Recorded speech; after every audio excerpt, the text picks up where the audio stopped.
shadows they wander alone, old ruins where fears have grown, eyes that watch from ancient stone, whispers chill right to the bone.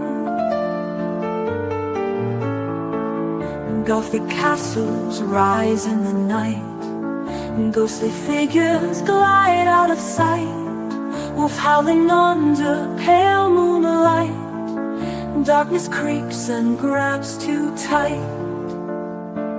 You have fallen into the EuroCrypt. There is no escape from the EuroCrypt.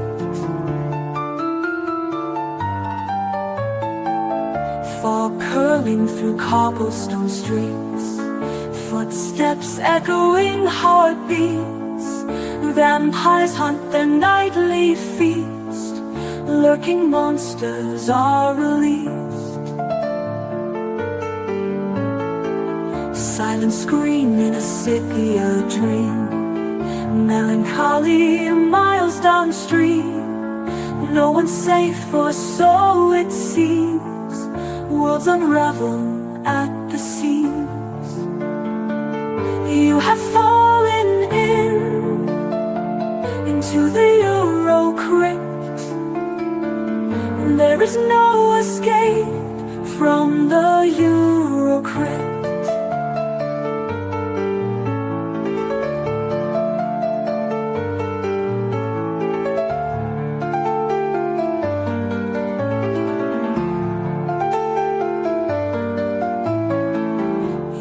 Fallen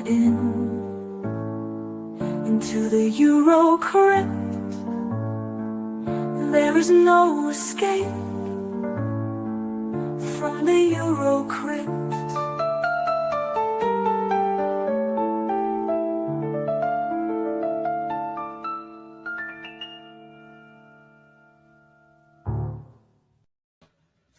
Oh, hell. Damn it. All right. We are live, man. What is going on? And today we have Eugenio Ercolani with us, man. Nailed it. Glad to have you on. Yeah. Thank you for having me. It's a pleasure. Yeah, since I think it's just over a week ago now, I managed to get hold of Eugenio on Facebook, and we've been excited ever since. So this is kind of like our thing, you know. We're massive into the Italian genre films. Yeah. So yeah, very excited tonight, obviously.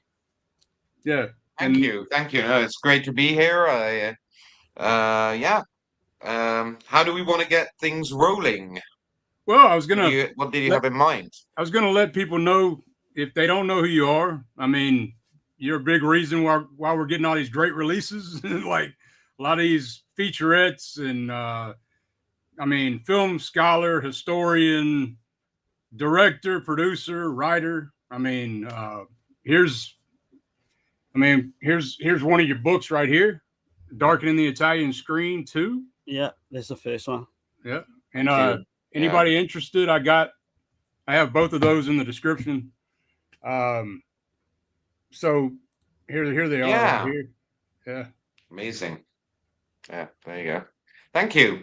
Yeah, I mean, yeah, I have to say, yeah, I keep busy. I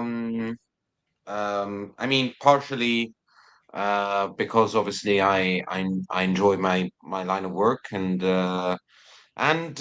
because it's competitive, and because, you know, this is what I do. It's my only activity. It's my livelihood. So yeah, it's an amazing job, I gotta say. It's like, yeah, thank you. It's got to be killer to have that job, you know. Like, thank you. Yeah, I mean, you have to wear a lot of hats, and it can get. You know, there's a lot of things you have to sort of remember, a lot of balls to juggle simultaneously. But it's fun. It's fun. I mean, I I get to meet a lot of people, and it's frustrating as well, because they're behind producing extras, audiovisual material for Blu-ray releases. There are a lot of issues and problems and obstacles that, quite rightly, people don't know about, or simply, don't take into account or don't care, which is perfectly understandable. But there's quite an amount, let's say, a percentage of luck involved, and getting the timing right, and diplomacy as well, and strategy, which yeah, there's more work than often people realize, but it's also fun because, as I was saying, you get to meet people, and you never know what's gonna walk through the door, because sometimes I'm involved in acquiring rights. I sometimes act as a well, sometimes I set up deals with labels. In the past couple of years, Which Story with Vinegar Syndrome is something I set up. Okay. Reality Killers for Treasured Films. My Inspectors again with Vinegar. So I do set up deals, but and I help the labels acquire the rights, and I'm sort of act as a sort of an agent, or a middleman between the rights holders and the labels. But yeah, most of the times I don't know what I'm going to be asked to work on. So kind of like So a bridge maker, keeps it interesting. like a bridge maker in a way. Yeah, yeah. I Yeah. mean, I've been doing this for a while now. It's been, I mean, I started out really just kind of as a part-time thing. I kind of fell into into the home video world, and I was, working as an AD at the time between UK and Italy, in film and television. I wasn't really into. I mean, I was into as a consumer, but I wasn't working in any way within the home video market. And then I started working for small German labels. I mean, tiny German labels, but it was just me with Right. a camera, very cheap camera, and sort of like cobbling things together, and then growing, over time. And now, I mean, I'm not a particularly good camera operator, so yeah, I haven't camera operated in a long time. I've got camera operators and editors, and it's become a big operation, and we do better work visually. But Oh yeah, man. had Yeah. a thing kind of put together like that. Uh, so you were pretty much like born in, like, right, like into the film industry, like, would you say, or no, or was that because I know your Yeah, grandfather, um, Giulio Petroni, right? yeah. Uh, My grandfather, yes, he was a film director. He mostly known out of Italy for his westerns, De Bepa, Blood and Guns. I mean, also known as Blood and Guns, and Death Rides a Horse, of course, would be the big one. yeah, Yeah, I just yeah. watched that one, and yeah, I really enjoyed it. Yeah. I got my That's a good son. one. I got my 8-year-old. I've tried to get him in more into the Italian stuff, and but he likes the westerns more so than Hmm. anything. So but You're raising him right. I mean, I love a good western, and yeah, Death Rides a Horse is definitely up there among his best films. I mean, personally, I prefer, but it's an objectively lesser film. But I'm just okay, kind of taken by Nest of Vipers, also known as Night of the Serpent, which with Luke Askew, which is a very strange giallo-esque western with kind of gothic overtones, which I think is really interesting. okay, But yeah. yeah, no, he was a director. My mother was a script supervisor and AD, and she worked on a number of films. She worked often with Fernando Di Leo. Now She worked, is is her name Sylvia? Is that yeah, Silvia Petroni. yeah? Because I seen her feature on I know I'm kind of jumping the gun a little, but on this one here, The Cries and Shadows, Yeah, uh, yeah, I was that's a great release, by the yeah. way. That.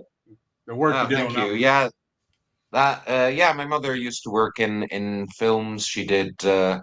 She did quite a few between the mid '60s to the late '70s.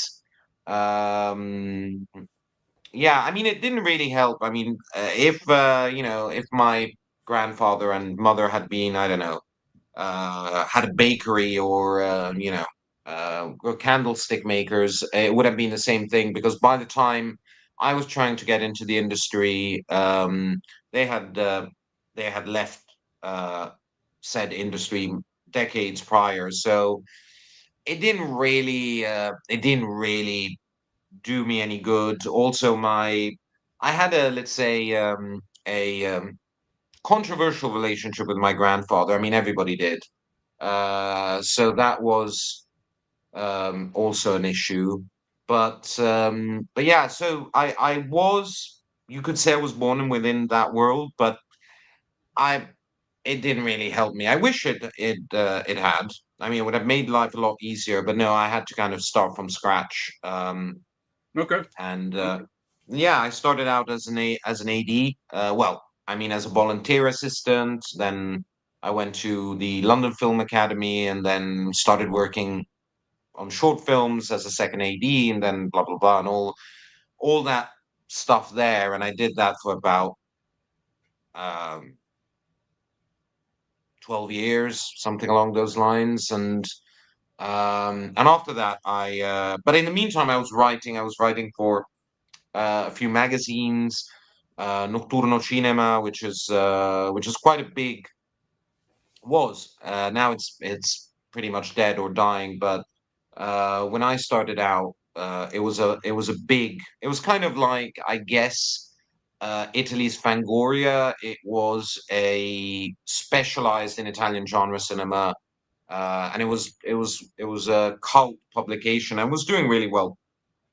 It exists since the early to mid '90s, um, and yeah, I was working for them and for some other magazines, and then, as I said, through a common friend, I was just handed this gig doing extras for this tiny label that doesn't exist anymore, um, and there was no budget. I mean, the budgets were ridiculous. They were nothing. I mean, now I wouldn't be able to produce anything with those budgets. But at the time it was like, fuck it. I'll do it. So yeah. In terms of your grandfather, because there's a big chapter, a pretty decent sized chapter in this book about him. And he's kind of a very interesting character. You know, he worked with a lot of the greats. And didn't he do, I think his last film was like a horror film, an Italian horror film, which he didn't really want to put his name on there. I think it was called Obscene Desire. Do you know anything else Yeah. about that? That's Obscene Desire is an interesting film. Not a particularly good one, mind you, but an interesting one.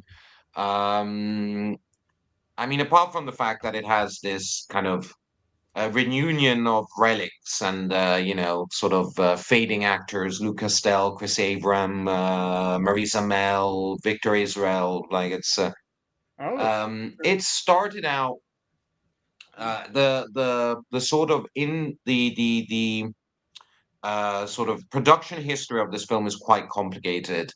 um However, it was changed numerous times. It was initially there was a script which was a giallo that actually dates the early '60s, which was about a serial killer that would encapsulate the corpses of his victims within statues, which he kept in this garden. It was very esoterical, and around the on early to mid paper sounds great. '70s, Giulio tried to make it into a film. However, that didn't happen. He was piggybacking around that time off the flop of a film he really cared a lot about, which was Lips of Lurid Blue, which is Right. sort of an erotic drama with ever so slight giallo overtones to it, which has an amazing score by Ennio Morricone, which unfortunately is lost. Nobody seems to be able to find it, the original recording, that is. But it was quite a big film. He produced it with his production company, which he opened in 1971. But it was a flop for him. It actually did okay at the box office, but he had in debt. His company was too just flooded with debts by that time, and he didn't manage to recoup enough. So that was a big hit for him as a filmmaker, and that's why he did Obscene Desire, which was trying to recoup money. But he was forced to change the script several times. It was changed into sort of an Exorcist ripoff at some point. So there's this kind of very hybrid film, which is kind of a giallo, kind of a horror. It's an Exorcist ripoff, but it's also sort of an erotic drama with these kind of decrepit actors or dying actors. There isn't really a big star; they're all kind of faded, and there's this sense of decadence to it. It didn't, again, it didn't do terribly, but it didn't do anything for his career. Um, he did actually direct another film, which was even more of a problem, which is called The Rival, Il Rivale, which was an adaptation from one of his novels. But that film went terribly. I mean, he never finished it. It was cobbled together. It was kind of put together by the producer. The bank took over the actual film. For some reason, I recently discovered a few years back that an English edition was actually put together. So there is an English dub of the film, and it was actually shown on Austrian television, but there isn't a director credit. There's Right. no director attached in the credits, and the film was never finished. So it was like the music you find on that release, which is very rare. That edition of the film has temp music on it, I believe, or music that wasn't supposed to be definitive. It's a mess of a film. But there are a few mysteries tied to Giulio between the mid 70s to the 80s. A few projects that never grew wings. I actually, a few years ago, and I wrote an article for Notturno about it, I discovered that he directed this Bud Spencer and Terence Hill sort of rip-off film um, with Giancarlo Prete that many people remember for films like Street Lore or The Oh yeah. Last Shark. Uh, and I don't remember what the English language title for this film was. However, it was a with Brad Harris and Giancarlo Prete and Timothy Brent, and yeah, he did it. It was shot in Turkey. Um, it's actually signed Calvin Jackson Paget, which is the pseudonym Giorgio Ferroni would use. So there's a mystery there. So why this pseudonym? But the documents speak clearly. The director, or at least the main director of the film of this Bud Spencer Terence Hill ripoff is Giulio. So he worked around that time, but definitely lost his way, and he was very unhappy about how his career was going. I mean, I was just curious, like him working with. So, I mean, did you ever have talks with him, like him working with Luigi Pastilli and Tomas Milian Oh yeah, and Lee Van Cliff? You know, like it's like those are some iconic oh yeah, characters yeah, out there. You know, yeah. I mean, or Orson Welles. Yeah, I mean, when it came to Thomas Millian, there are quite a few links because he directed Thomas Millian in two films, and my mother worked with Thomas Millian on another film called Free, Young, Dangerous, Libri Armati Pericolosi by Romolo Guerrieri, or yeah, is it Young, Armed, Dangerous in English? I don't know, something like that, which is a crime film inspired by actual events.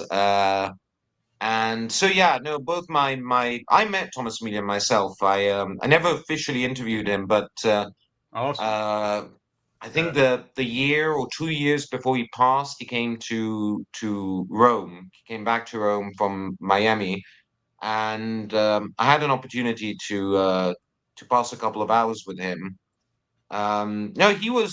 They had a good relationship because Tepepa was the first film in which Thomas Millian dubs himself, Okay. um, Okay. and it was big opportunity for him. I mean, he was already a big star. Keep in mind. I mean, he had already worked. Millian had worked with big auteurs. Mm.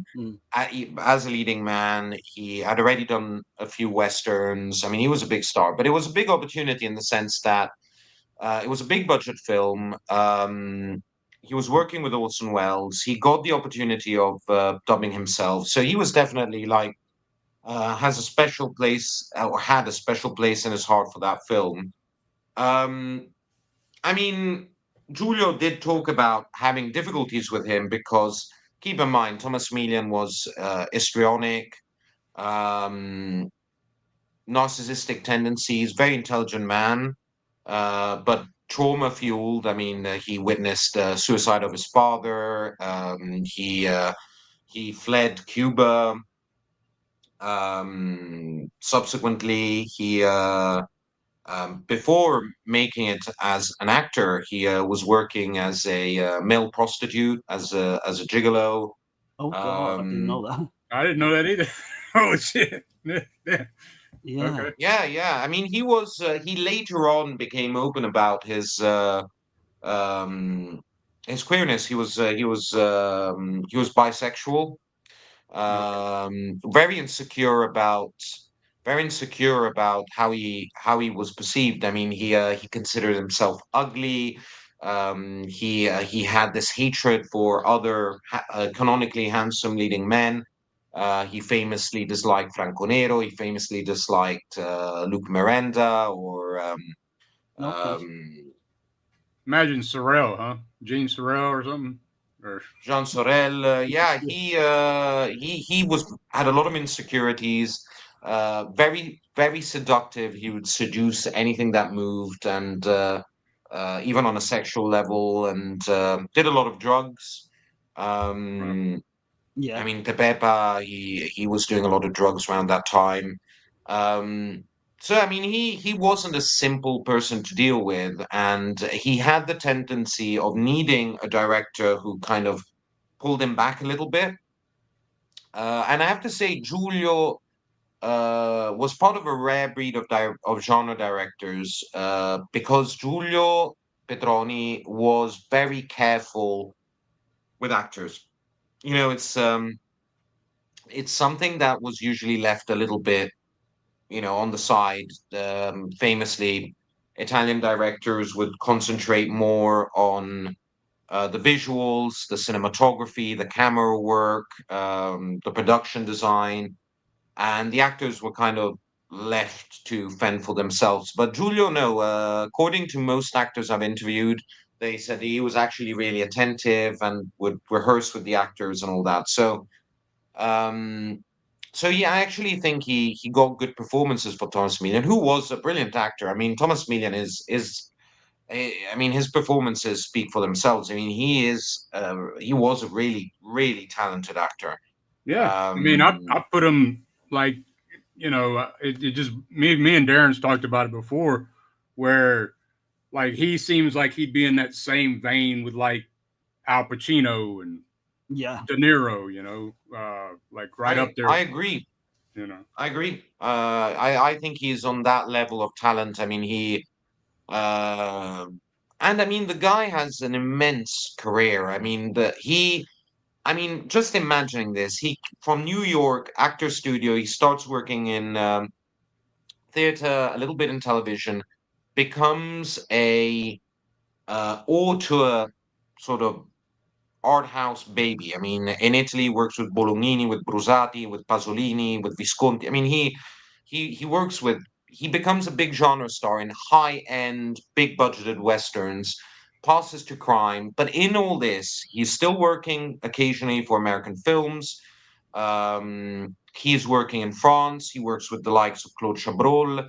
And even in Italy, I mean, around the time he's doing the Monnezza films or the Nico Giraldi films with Bruno Corbucci, he is the lead for Michelangelo Antonioni. He's the lead for Bernardo Bertolucci. And he was a superstar, earning an incredible amounts of money, leaves it all, and goes to the United States, basically resetting his entire career, starting from scratch. And this is a 50-plus-year-old man. You know, he was when he moved to the States, I think he was 56 or 57. So this is not like, no spring chicken, not a young man. He moves to the United States, restarts everything, and he finds himself doing small roles. And this is a guy who was a lead for, major worldwide tours, and he was like doing, The Equalizer or whatever, guest starring in TV shows in the States where, he was a superstar in Europe. So he has an amazing career and managed to get notice eventually. I mean, his performances in Traffic is amazing. Right. Absolutely, yeah. I mean, some of my favorites with him, he didn't do as many Giallo films as I would have liked, but Right. obviously you've got Don't Torture a Duckling, The Designated Victim. I love him in that film.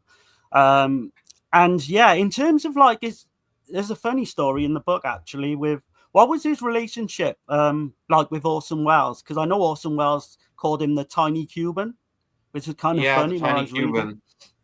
Yeah, there was a my favorite anecdote, and my mother worked on Tepepa as well, and they all confirm that basically um, there was a scene, a big scene, and there was Orson Welles and Thomas Millian, and they decided on their marks. Giulio, set up the scene and gave them indications more or less on where to move and everything. And it was quite a wide shot. So Giulio goes back behind the camera. They're just, the two actors are waiting. They're just adjusting lights. And the conversation apparently went like this. Orson Welles gives Thomas Millian a suggestion, say, if you'll be more at the center. This is your scene. You're delivering the speech. You deserve to, to stay there, and points the spot. And Thomas Millian, who, by the way, was enthusiastic about working with Orson Welles, he couldn't wait to meet the man. Thomas Millian said, "Oh, thank you. I mean, you're a great director. Okay, I'll stand there." And it turns out that point that Orson Welles had suggested was out of the shot. That's where, according to Orson Welles, he was supposed to be. Like, he was not in the shot at all. So Julia had to go back and move him again. So yeah, Orson Welles was giving him a hard time throughout production. Um, God knows why. I mean, I can't tell you why. I don't know if the reasons were political, if he simply disliked him, if some people have written that, it was because Thomas Millian was a bigger star at the time than Orson Welles, which is true. In Right. Italy, and I would say arguably in other European countries, Thomas Millian was a bigger box office draw than Orson Welles by that time.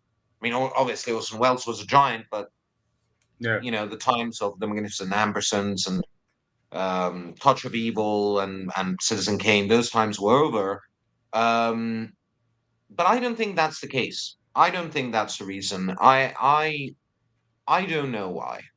Maybe because Orson Welles sensed Thomas Millian's insecurities. Maybe Thomas Millian was too over enthusiastic. I wouldn't know. But yeah, no, definitely, I can confirm. Orson Welles gave him, Yeah, a, maybe a clash a of very hard egos. time. Yeah, yeah. I wanted to ask you. So I was trying to find this documentary. I'm guessing it's still in production right now. Is it Masters of Mayhem documentary? Is Oh that yeah. okay? Because I'm really interested to see that, and I was trying to see if Hmm. where I could find it? If is that going to come out on a physical media? Yeah, Like, so it's a complicated match. So Muscle Man is a project that I set up with Philip Escott. Philip is a good friend. Somebody out there doesn't know who he is, he's basically the sort of the brain at the moment of Second Sight, the okay. label. Oh, okay. And before that, he had a small label he owned called Fractured Visions, Fractured Vision, uh, that released a bunch of films, Silent Action and Free Hand for a Tough Cop. Um, so yeah, and me and Philip started out together pretty much. We were both working. He was doing the Asian stuff. I was doing the Italian stuff for 88. That was immediately after I had stopped. 88 was the first label, non-German label that hired me. But it was a time in which 88 Films wasn't the 88 Films it was now. It was more, I don't want to say it was a bargain bin label, but it was definitely, on the cheap side. It was a bit more rough and tumble, very small budgets, kind of, we're trying our best sort of thing. So we started out together and we decided we wanted to do this documentary. Um, and we shot it. It's all shot. I mean, 97% of it is shot. It's in a massive hard disk in my studio. It's done. However, getting the time to sit down with an editor and get it done has been a bit of a challenge because, um, unfortunately, for both me and Philip, it's a job, and so it's a kind of a hiccup sort of situation. So we'll work on it for like a few weeks, then we have to interrupt. 2 months pass by, then we work again on it, and it's quite it will be done for Okay. sure. Okay. When is anybody's guess. Right. Okay. But Okay. you think it will get a physical copy though, right? Or it would just be streaming or Uh, we would like to do both. We would like to get it on streaming. It's a 4 episode miniseries, and then put it and then do a physical media edition. Yeah. awesome. Awesome. Okay, so that leads me on to my next question. So you co-wrote the book on William Friedkin's Cruising, and I know you are working on a documentary about that film at the moment. Is there anything you can say on that at the moment? Yeah, it's a documentary on um, Randy Jurgensen, the mythical undercover cop that became, a consultant on so many films, the Okay. French Connection and the Seven Ups, and loads of others. And yeah, me and Markus Stieglegger, who is an old friend and a uni professor in Germany, and we do audio commentaries together occasionally. We did one for Night Train Murders for 88 Films, and we've done stuff for Cult Epics, and yeah, he's a great guy. I love Marcus, and he yeah, we wrote this book a few years ago. It was actually something more ambitious initially. It was supposed to be this big book on like BDSM within worldwide cinema, but then Okay. this opening happened, and we said, okay, let's do a book on cruising. We're happy with it. However, we were asked to do something quite academic, so it's not the kind of book we would have wanted to do, but it's a we like it, and we hope people like it, and yeah, we were asked to be interviewed for this documentary on Randy Jurgensen, which I believe is going to be episodic, and it's produced by John Joseph Dunn, and he wanted us to talk about cruising. because there'll be an episode dedicated specifically on the film. Right. So we're doing that. I also interviewed and produced an interview with Abel Ferrara for this documentary. Oh, So there'll okay. be a Ferrara because Ferrara lives in Rome. He has been for quite a few years now. So yeah, we got him on camera, and you know, Abel does always great interviews. That Um, sounds awesome. Yeah, man. Yeah. With regards to that case, you obviously know the background with the Paul Bateson, um, with the serial killer in New York, and there was bodies turning yeah, up in the River Hudson. How do you feel about that? Because that guy was actually an extra in The Exorcist. Obviously, I know you know all this, Right. but do you feel, because Friedkin went to interview that guy, I believe, when he was in prison. Do you actually believe he was the original killer, Paul Bateson, or do you think, maybe he was, because he got put in prison for other charges? I don't think it was anything to do with that.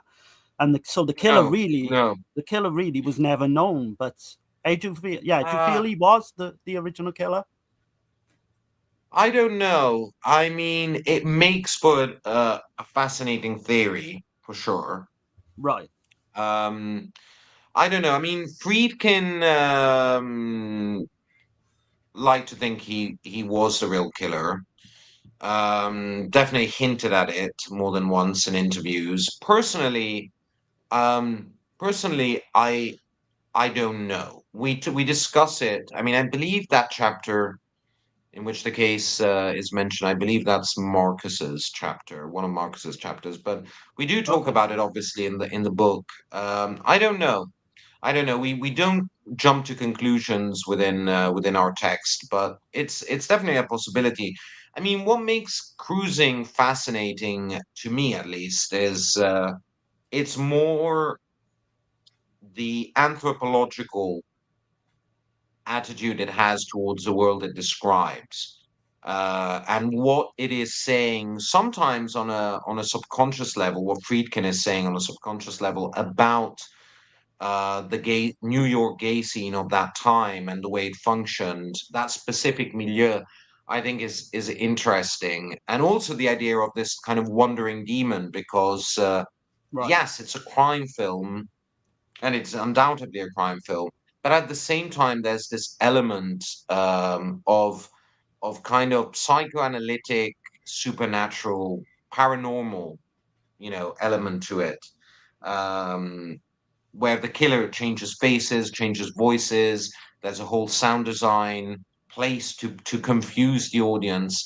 If you will, you can see something much more on the nose and definitely of a completely different kind. But you kind of see something not too dissimilar in a Hollywood film such as Fallen, by Gregory Hoblit with Denzel Right. right, Washington. yeah, Like that idea that, but obviously here the Body. implications are much more interesting, because you get, there's this idea, you could see it as a virus, so as a metaphor for what the HIV will become. yeah,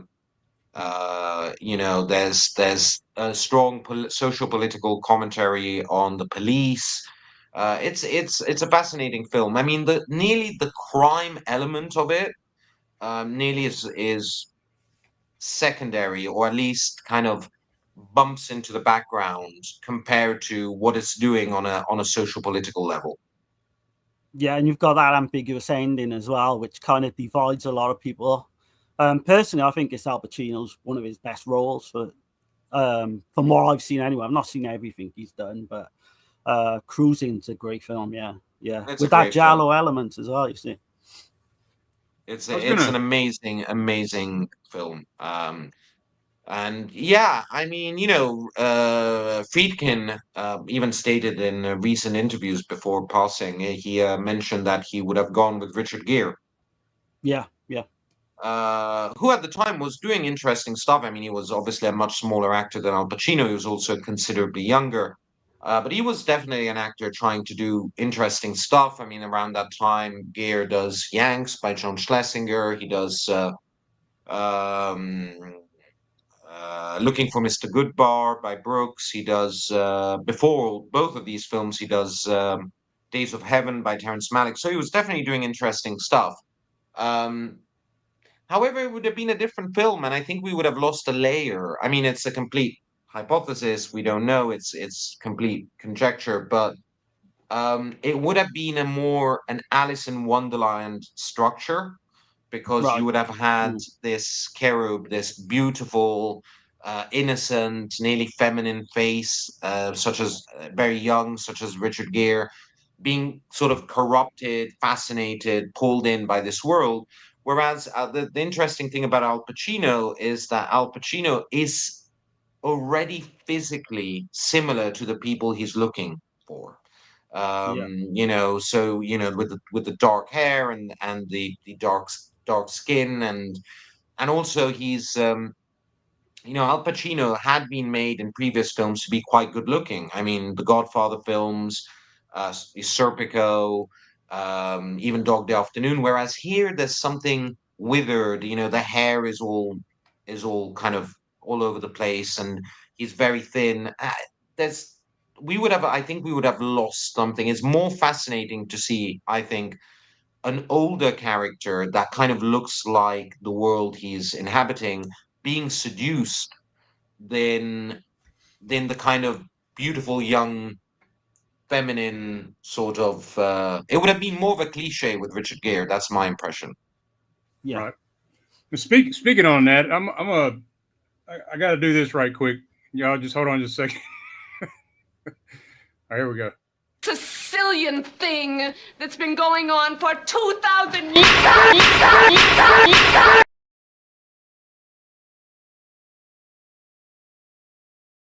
All right, yeah. I just wanted to get that in there. Shameless plug. Yeah. But, yeah. Hit the like button, pretty much, innit? Right. Anyone got any questions in the chat? Feel free. Yeah. Obviously, we're not gonna go into the chat and kind of mention every comment like we usually do, because we really want to get the most out of this 2 hours with Eugenio. But feel free, questions in the chat.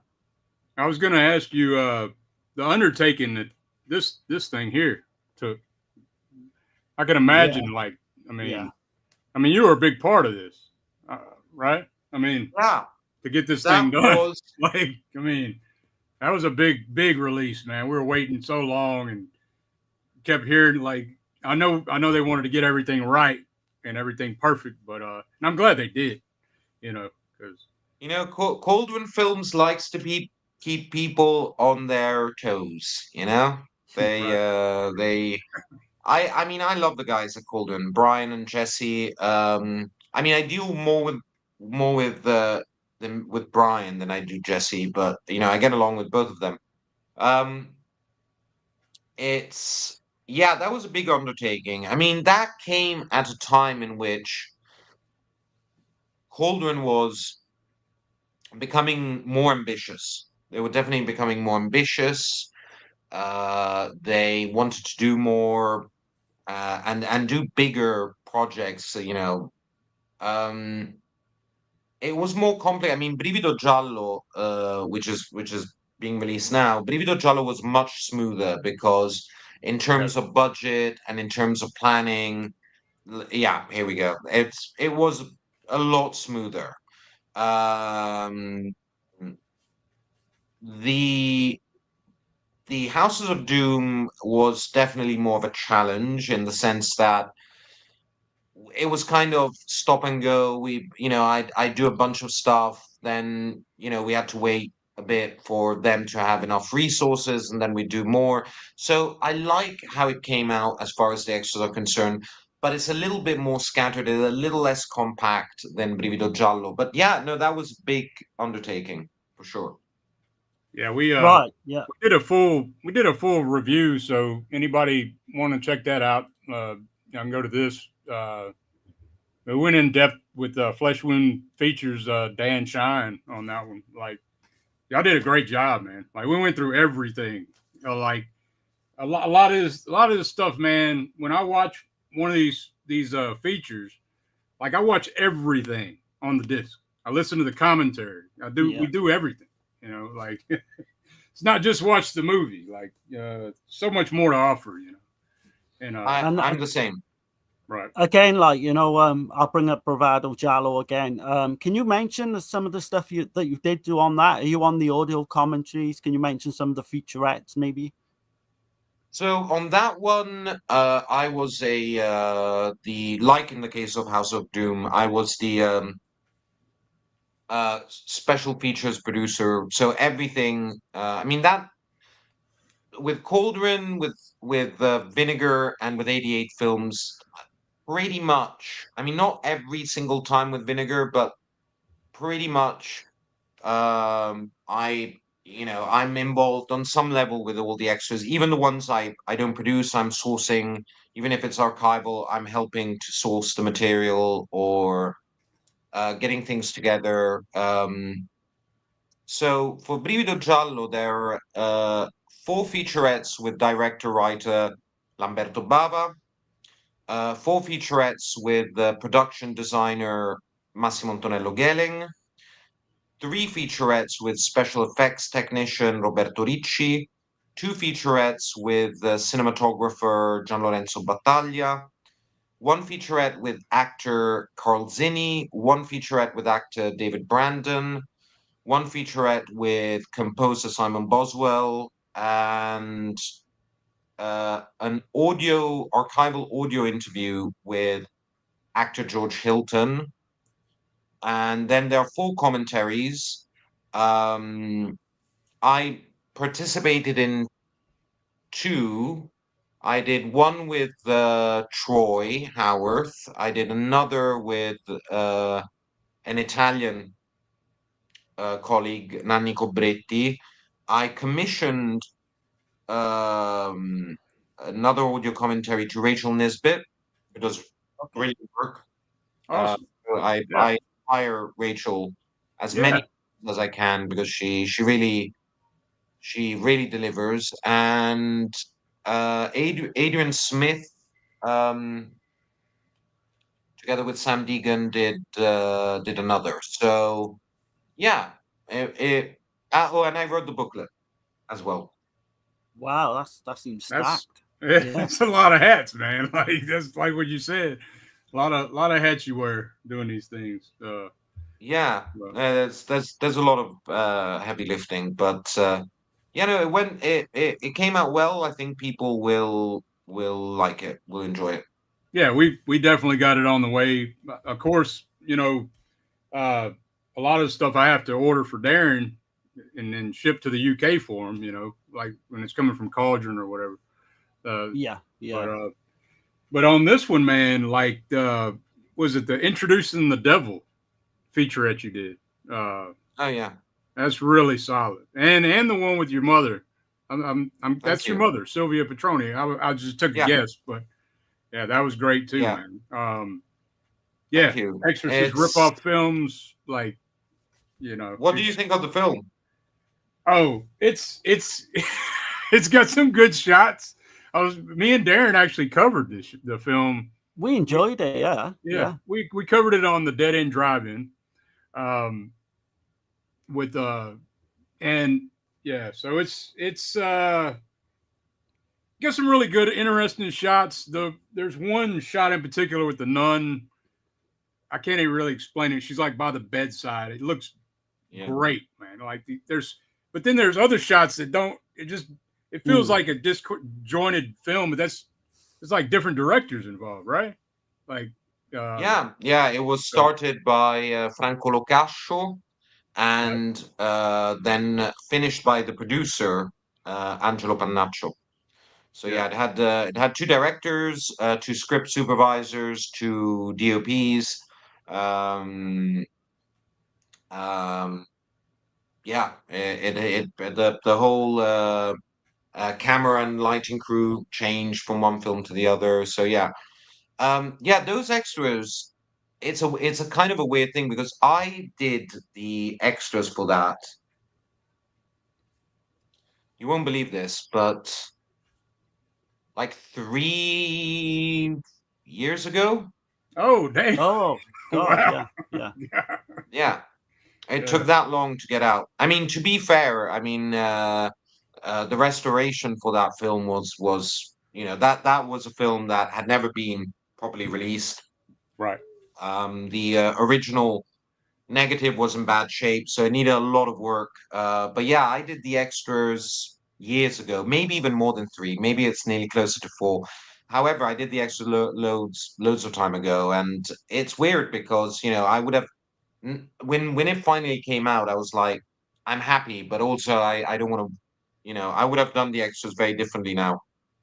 I would have gotten better camera operators, the ones I work with now, and there would have been yeah, it would have been there, and I would have gotten other interviews done. I would have done stuff a lot differently, but I yeah, felt like it was. I mean, Yeah. I mean, we're I in a felt. world. It, we're in a world in which the Return of the Exorcist gets limited edition treatment. What a world we live Yeah. in. That's Right. I it's mean, I nuts. felt like it was loaded. Like I really did. I was like, this is getting pretty damn good treatment for what this is, but Oh yeah. it's a middle of the road out of the ones I've seen. Of course, my favorite Exorcist ripoff is the Tempter or Antichrist. It's Yeah. Of course. it's probably the pinnacle, like right below Exorcist.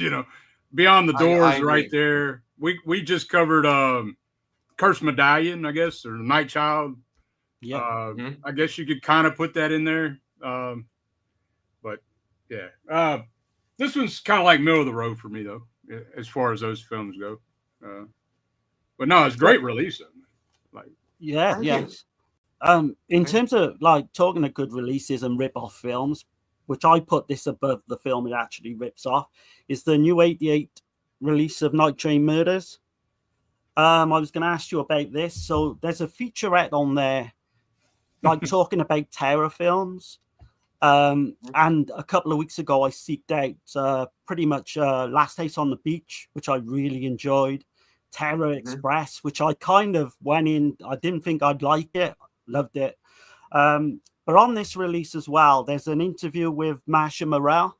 And she, from what I've seen, she doesn't really do a lot of interviews. I thought it was superb. What was she like? How did you get her on board? And what was she like as a person to interview? Super easy. She answered the phone, and I was like, sure. So Okay. Yeah. yeah, we shot it. Thanks to my let's say French collaborator Guillaume. He helps me with the French stuff. Or French talent, and yeah, she was lovely. I mean, she was absolutely warm and super sweet. And yeah, I would say her interview in my book is definitely the highlight of that release. What else Yeah. is there? I mean, there are a couple of archival Lado interviews I sourced. There's a video. There are 2 video essays. However, I only produced one done by Mike Foster, and I think he did good work. I don't remember the other video essay. I haven't watched it, to be honest, but I'm told, and they might be wrong, but I'm told that it's quite pretentious. Oh, okay. Okay. yeah, Because I'm a massive Aldo Lado fan. yeah, It's definitely. like Who Yeah. Saw Her Die, Short Night of Glass Dolls. Like, I think he's up there. He's in my top 10 easily of best directors of all Yeah. time, just for those 3 films alone. But yeah, Night Train Murders is pretty much in my top 10. I think it's better than Last House on the Left. But that's just I me. mean, Well, we did a let's let, stream. We did a stream on that too. We were Like a because versus. I'm the Yeah. last house on the left guy. I love Night Train Murders. Don't get me wrong, but I still feel like out of the 2, and then you got to go to the Virgin Spring from Bergman, But now, in my opinion, The Last House on the Left is undoubtedly an important film. There's no right, question it's an important film. It's an important film yeah, within the career of the people who worked on it, Wes Craven, for exploitation cinema, for all that sort of stuff. right, It's a film riddled with issues, which, it's definitely packs a punch. It definitely has some interesting elements, both visual and narrative. However, there are a lot of issues. The comedic moments are terrible, Yeah, yeah. in that's That's the my what opinion. thing.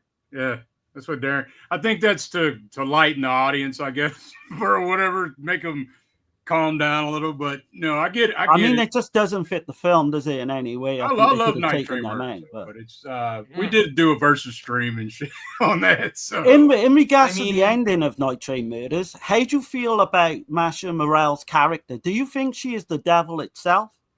'Cause No, I don't think she's the devil, because I mean let's remember, right, just to put a bow on the Last House and Night Train Murder. Night Train Murders can't really, I don't consider it an exploitation film. Last House on the Left, despite now it's in the mainstream and Wes Craven is a mainstream name, obviously, and has been yeah, for decades.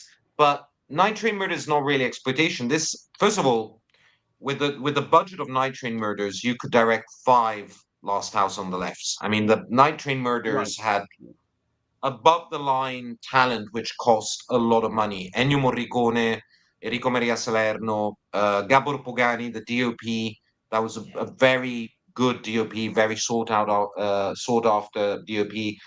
It's a big budget film compared to the Wes Craven's one. Mm.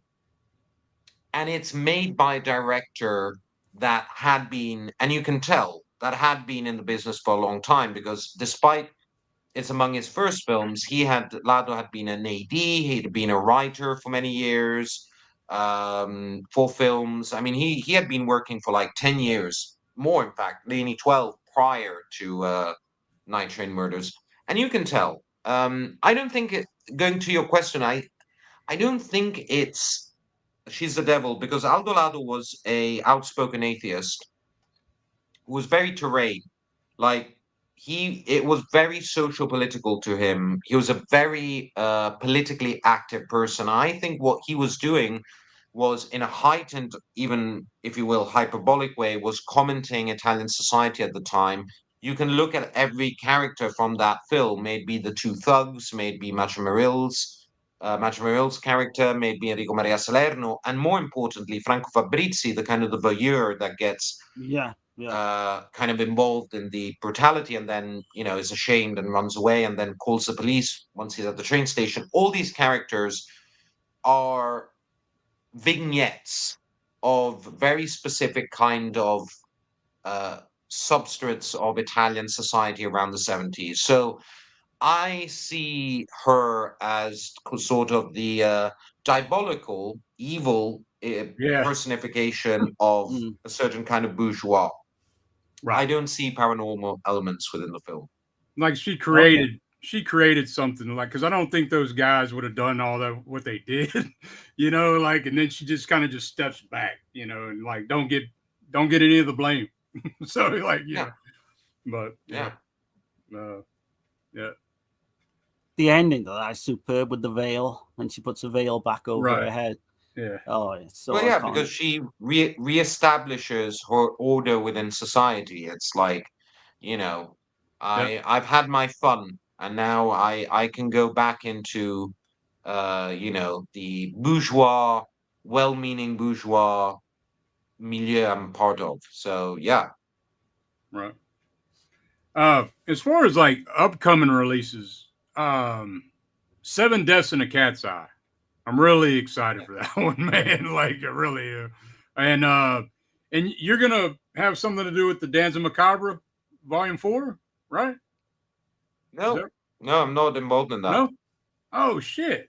I Okay. am. I did produce. I was a special features producer for Seven Deaths in the Cat's Eye. Right. We do have a lot of stuff in that. So Okay. we've got 2 video essays, an interview with actor and future pornographer Alessandro Perrella, um, an interview with Enrico Ortolani, the son of Rizzo Ortolani, the composer, an audio commentary, a booklet. What else is in it? There's a sort of a special which was shot in one of the cemeteries in Paris, Montparnasse, where Serge Gainsbourg and Jane Birkin are buried. So no, it's packed. It's pretty packed. That'll be later this month, right? That'd be toward the end of the month. Yeah, I believe it's around the corner. Right. Yeah. Yeah, I got that on pre-order. And I know you've got a lot to do with the upcoming releases as well. I don't want to like steal Dirk's thunder, but I know you've got like Zombie Flesh Eaters coming up, the 4K and from Arrow. Is there anything you can say about that? What you worked on? So for Zombie Flesh Eaters, I did the commentary with Troy. Okay. For it. That I'm pretty sure is the only new extra. I believe everything else is imported by previous releases. Okay. Oh, okay. Yeah. You've got some great stuff to come because I just going through and we're only like the tip of the iceberg, really. The ones I'm interested is so you've got Perfume with the Lady in Black, which I've always been a massive Borelli fan. Yeah. That's coming from Indicator, I believe. Did you work Correct. much on that? Yeah, we're actually in production with that. There's it's going to be pretty packed as well. There's brand new interview with Francesco Barilli, the commentary. Stephen Thrower is involved. We've got I'm going blank. Lara Wendell. Oh, okay. Um, Yeah. there's going to be a location piece. Yeah, no, it's going to be pretty packed. Nice. And obviously, you've got Murder Rock coming out pretty soon as well from 88 Films. Yeah, that was a nightmare. That was a nightmare because I did both the 88 Films release and the Vinegar Syndrome release Okay. of Murder Yeah. Rock. Yeah, I've got both. Um, Well, I've got the one and the other one's coming in. So. I got the Vinegar Syndrome. I do have that one. So they did not want to share extras, or at least, there wasn't the possibility of them sharing extras. So Hmm. I had to deliver different extras to both labels. Oh damn. Okay. So yeah, I mean there is a slight overlap, but not much. Yeah, that was a tough cookie. That one. That's one I double dip all day long for that one. I suppose you're working. I was reading as well. You're working on My Dear Killer from X-Rated. Yeah, My Dear Killer. Yeah. That's all done. I believe it's gonna be released in September. Okay, If I'm yeah, not mistaken. okay, because that's on one of Yeah. the Forgotten Jolly sets, isn't it? Do you know if they'll be porting over any of the extras for that? No, they're not. Oh, no, that's No, even better then. That's even better because I'll double dip on they're, that as well. they're not gonna be old extras. Um, what did I do for that? I'm going blank. I know I did something. That's a German Um, label, right? Yeah, German label. it's a German label. What did I do for it?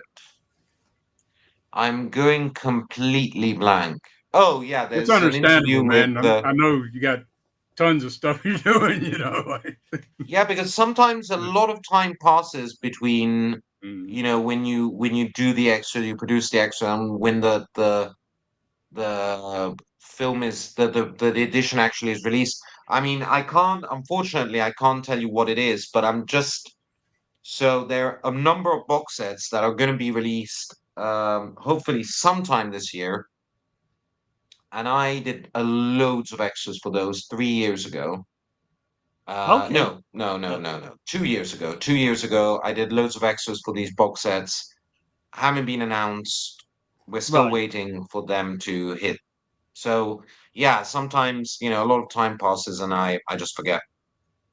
Okay. Yeah. I was looking and I seen you did a documentary, Omega Rising. Yeah, Remembering Joe yeah, D'Amato, but yeah. yeah, I I was kind of bummed out because there's no English track or anything. I was yeah. like, damn. I mean But that. so that's a very personal film for me because that is the very first Italian horror film I ever saw, and I saw it very young. I saw it probably when I was 10 or 11 years old. But I saw it under the title "Buried Alive." That's what I remember. And but no, I it's mean, just it's one of Joe D'Amato's best films for sure. I yeah. mean, that documentary is a thorn in my side. So Is it? Okay. ba- basically, this was a time in which 88 Films was trying to become a bigger label. It eventually did become a big label, and now it does incredible work. I love 88, but at the time it was trying to do better. And basically, Richard from 88 says we've got some archival interviews that have never been used about Joe D'Amato.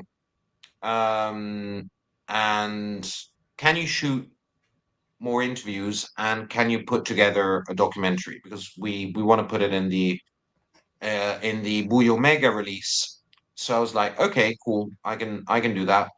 And I don't remember, but very little. Like this was a long time ago. This was like 5, 6 years ago, 6 years probably. Um, I had like a month maybe to do it. And so we did this extra, which was fine. It was fine. It was like an hour and 25 minutes. It was packed with interviews. It didn't have much of a structure because, we didn't have time or resources because at the time the budgets with 88 Films were tiny. So we put together this thing and I forget about it. Like we do it, it's out, Mm. end of story. Then I one day receive an email basically from a person I knew saying, this documentary you did. I said, what documentary? Oh, Mega Rising. I said, yeah, that's an extra feature. I said, no, it's out. Basically, it was picked up. I don't know the inside story about this, but it was picked up, and it had a life of its own. Like it went to a festival. It got a standalone release in Germany, Right. and it's like I'm not super happy about it because Okay. to me it was an extra. And I did direct a documentary, which is on Amazon. I don't know if it's available. Amazon Prime Video. I mean, not Amazon. Yeah, Right. it's on Yeah, yeah. streaming. Okay. Um, which is a documentary. Quite, I think a fairly well budgeted documentary, which is on Luke Miranda, the actor. It was a commissioned work from the Ministry of Culture and in Italy, and it went well. It went to some big festivals. It got some prizes. That's a documentary I can stand next to. That was an extra feature that got out of hand, Uh, and now it's like this thing. But for me, it yeah, was because like this quick. Let's slap some interviews together and get this out. In less than a month. Um, if I had known it would have had a life like it did, I would have done because I think context is important. If you look at that as an extra, it's like this is a really cool extra. It's right. like an hour and a half full of interviews. That's cool. If you look at it as a documentary, like extrapolating it from a release, it's kind of shit. So I'm Uh, not a big fan of it. well, I saw that beautiful media book. I was like, oh, damn, that damn thing looked great. I seen it on your a friend of yours, Dr. Loomis channel, right? Yeah, Dr. Loomis channel. Yeah, Yeah. So yeah. I've seen it on his. Yeah, I mean, I'm not a fan of that documentary. It's Okay. kind of like a bit of Okay. a mess. Okay. But it's out there now, so it's this little goblin that kind of managed to run away, Okay. created a life for itself. So I wish it well. Okay. I see Stephen Grimes in the chat mentioned it as well. He asked you any updates on Luke Miranda dot. But it's great that like some of these lesser, well, I say lesser to us, these are big stars, but just to get featurettes, feature length documentaries on the likes of these people, Luke Miranda, it just blows my mind like that people are Yeah. doing this. And the more the merrier. I mean, I think you worked on All the Colors of Giallo. Did you work on that documentary, the feature length No, one? You no, didn't that's work on not that one one, of did you? mine. Oh, okay. But we need something like I think Friday the 13th, Nightmare on Elm Street had these big 4-hour, 5-hour kind of documentaries. I would love to see one on Giallo in general. Yeah. While Definitely. some Well, of these that's stars are that's still what that's alive, kind of what Masters of Mayhem is going to be. Right. Okay. Yeah. So I'm really excited about that, man. I was reading about it and I was and it just said in production is all it said, and I was like, okay, Yeah, it's true. It's absolutely true. Okay. We will get it out there. I mean, hopefully, soon. okay. And that's going to be like fairly lengthy, is it? Quite a long one. Long one, long one. It's like 4 or 5 episodes, 1 hour each. Oh Oh, okay. man, I can't Okay. wait for that. Yeah, yeah. Awesome. This this release here, the horrible Dr. Hitchcock. Mm. Yeah. So that was interesting with is it Marcello? Marcello Avalon? Cilavallone. Yeah, Yeah, I love Maloney. Marcello. He's a great guy.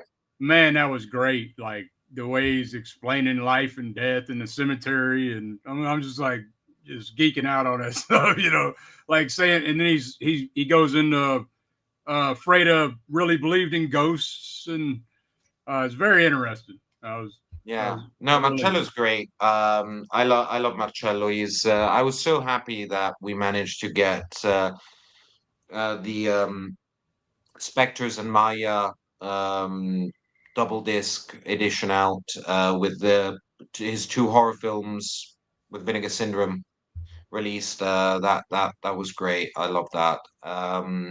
No, he Marcello is makes for great interviews. I love Marcello. yeah, man. And he had Gastaldi on there as well. So uh, uh, in Talking one like one of of the great features. releases and Joe D'Amato, so I picked up these two: Anthropophagus, the Beast, the limited edition with the Ah, absurd. I yes. mean, two of my favorite I'm happy releases. with with the release of Anthropophagus. Yeah. Both of By them are the way, I superb. only Yeah. realized now that I can see the comments as well. I didn't realize. So Oh, okay. Yeah. Okay. I just wanted to say hi. Yeah. Uh, yeah. Thanks thanks Jessica. Thanks thanks Gianluca. An Italian. Ha. Thanks to JG. Yeah, thanks to everybody. That's really nice. Yeah, I appreciate everybody. Sorry I haven't been keeping up with the chat, but Yeah, we just want to dedicate the 2 hours. yeah. But here's another new release. So, 9 Guests for a Crime you worked on. Yes.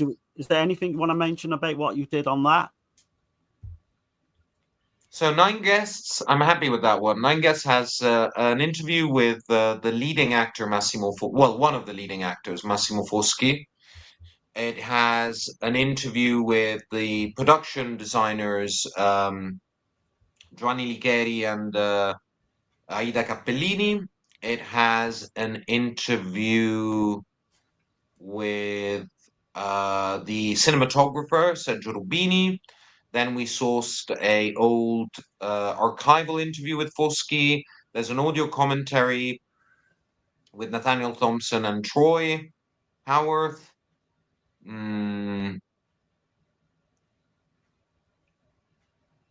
Trailer, yeah. Yeah, I've Um, not dipped into it yet, but I can't wait. it's um, it's a it's a strange one. It's become sort of a cult film in Germany. Ferdinando Baldi is a very hit and miss director. I find 9 Guests. I mean, I know Troy is less kind with the film than I am. I think it has a certain charm. It definitely has an Agatha Christie vibe going for it. Yeah. I don't mind it. I think it has a certain cynical charm. The locations work, and it's breezy. It's, don't go in expecting a masterpiece. It's definitely not, a great giallo, but it's solid entertainment, and this is easy for the care in the restoration, for the the extras, the packaging. I mean, this is easily the definitive edition for sure. Right, I own the two, so I own Yeah. the American version as well. I only Uh, have the one from. Well, I have all the Forgotten Jolly. Yeah. It's So kind of that's a unique Yeah. film because it's shot on the beach, around the beach area and in bright Yeah. sunlight. I do actually like that film quite a bit. Nine Guests, kind of one of the underrated. I think it come towards the end of the giallo genre as well. I don't mind it like at all. 7. Yeah, Yeah. there's a Yeah, lot. yeah. I mean, Killer Reserve. What was it? Killer Reserve. What is it? 9 seats. You want about? 9 Oh. seats. Yeah. So No, that's the one in the theater. I know. I'm just saying they're. Oh right, yeah. They kind of remind me of each Kind other. of in a $5 way. for an August Moon, maybe got Yeah. that kind of vibe. Yeah, definitely. There is that sort of Nine Guests kind of mix itself a little bit with the. It reminds me a little bit of 60s Jolly, the kind of stuff Umberto Lenzi or Romolo Guerrieri were doing in the 60s, because it has that sort of um, poisonous portrait of like the upper echelons of society, the upper class, and it kind of tries to go down that satirical route, which is typical of Lenzi's work in the giallo genre in the 60s. So yeah, no, definitely. And regarding, I love working on the box sets for Forgotten Jolly. I done 3. Yeah. I Got did 3 no, right here. fuck did I start? 6, 7, and 8. I did. I think Yep. That's that's the first one. Is that 7? What is that? I this forget. is 6 right here. This is 6. Okay. has Death Carries a Cane, Naked You Die, Bloodstained Shadow. Oh, I love that film, Bloodstained Yeah. Shadow. Yeah. Yeah. So I started the Forgotten Jolly with that. Then I did 7 and 8. And yeah, I enjoyed working on those. Those were fun. They Those seem to were be the fun getting gigs. better and better as well. Those sets. This one sold out. This one sold out Yeah. fast. Yeah, that went really well. I'm really happy with the extras for that, because I managed to get some people I really wanted. There were a lot of like first time interviews. There was Piccio Raffanini, who had never been interviewed ever. Uh, there was Umberto Smaila. No, was it? Yes, Umberto Smaila is in that box set. He had never been interviewed about the film. I mean, there were some big names as well. There's Franco Ferrini, Fabio Testi interviewed. Um, there's a really good video essay by Rachel Nisbet, which I produced and she wrote. And yeah, no, there's. I'm really happy with that box set. Really, I'm really happy. Yeah, and this one, of course, this is the latest one that y'all put out, right? Yeah, The cover to that, I yeah. love Red Wings of Fear. Yeah, Such a the great Schoolgirls film. in Peril trilogy. Actually, that's the one with. Actually, I got confused. That's the one with Fabio Testi and Franco Ferrini. But yeah, Yeah. no, Yeah. because they kind of blur. They blur into. There's a couple of interviews in this one I'm really happy about. For example, I'm super happy about the featurette starring Simonetta Vitelli, the Demofilo Fidani's daughter, who's one of the leads in A Masseuse. I'm really happy with that. Yeah, Yeah, because I love that box set. Yeah. I'm just now finding out about that Paola actress. Paola Paola, Senatore. yeah, and man, she's great. She's great, man. Like, She's Yeah. popping up in quite a few of the films we've been reviewing. yeah, we've been recently. covering like a couple that She's that, everywhere. She's everywhere. She had a pretty hard life as well, didn't she? I think she certainly turned to porn at one point. I think she was on drugs, like serious heroin addict as well. But Yeah. she's kind of turned it round, which is great. Such a beautiful actress too, as Yeah. well. definitely. Yeah, absolutely.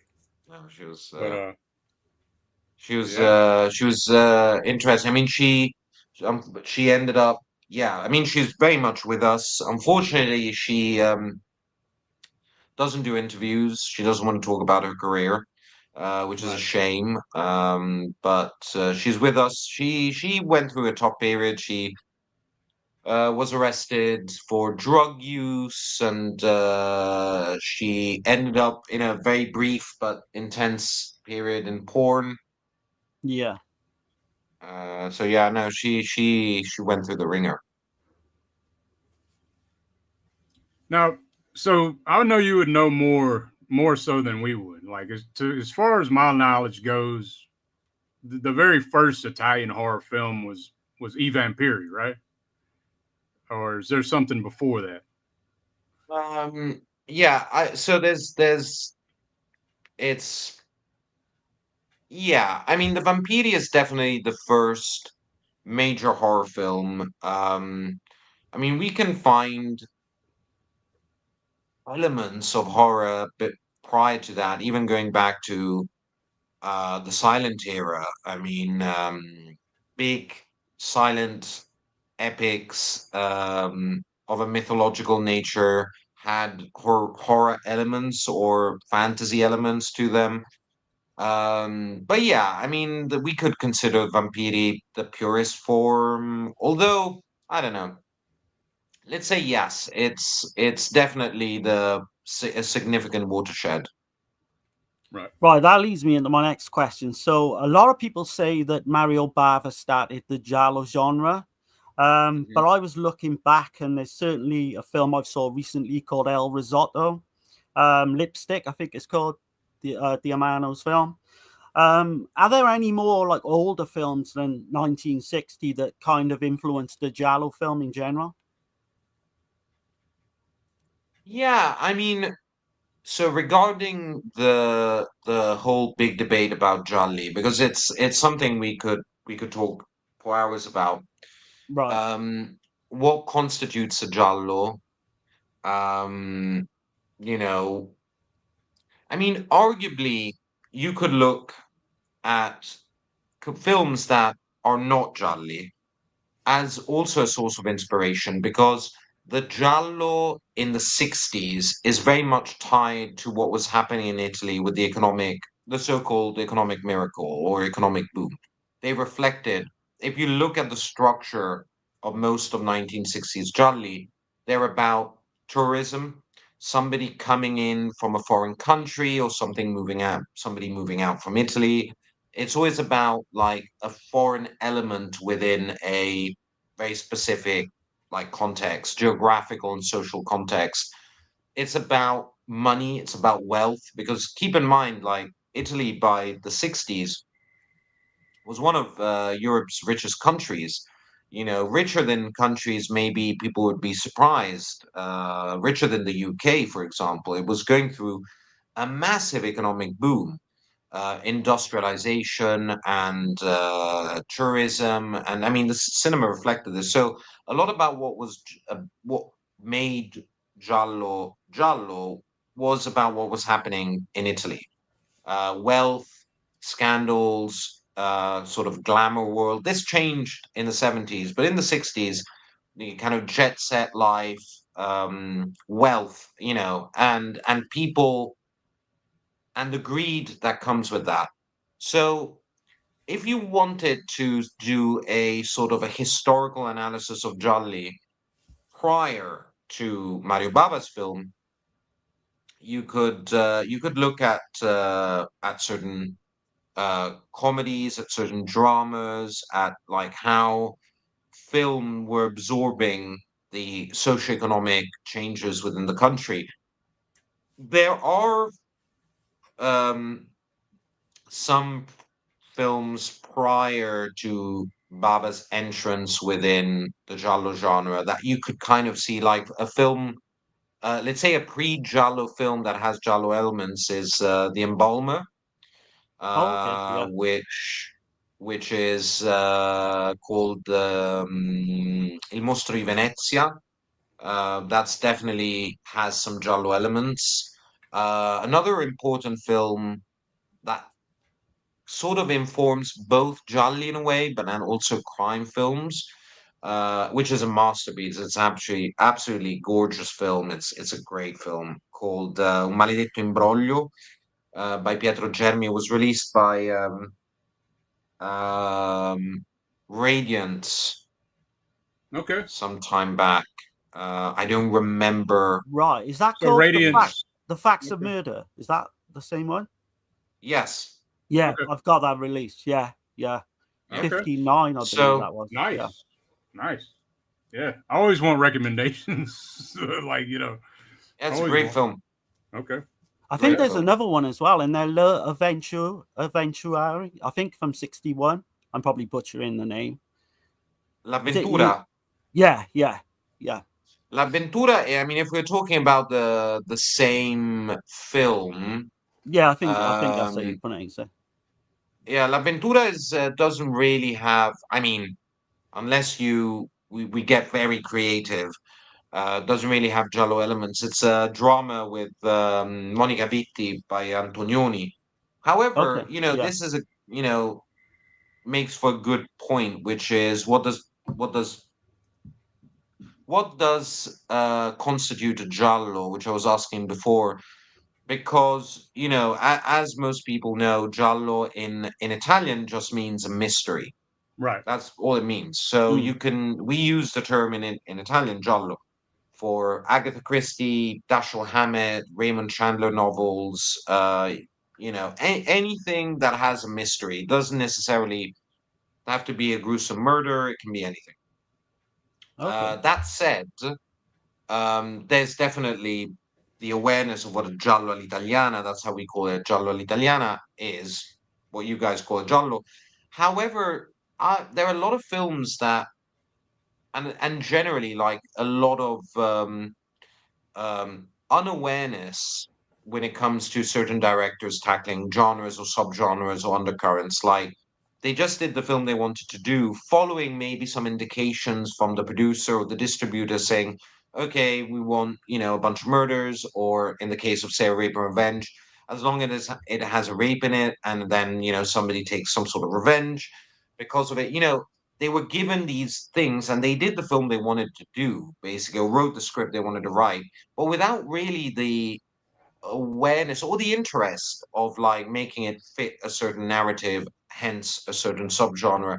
So there are quite a few films that like directors are surprised are considered jolly, or they weren't setting out to do a giallo in the way we intend it now. Right. Right.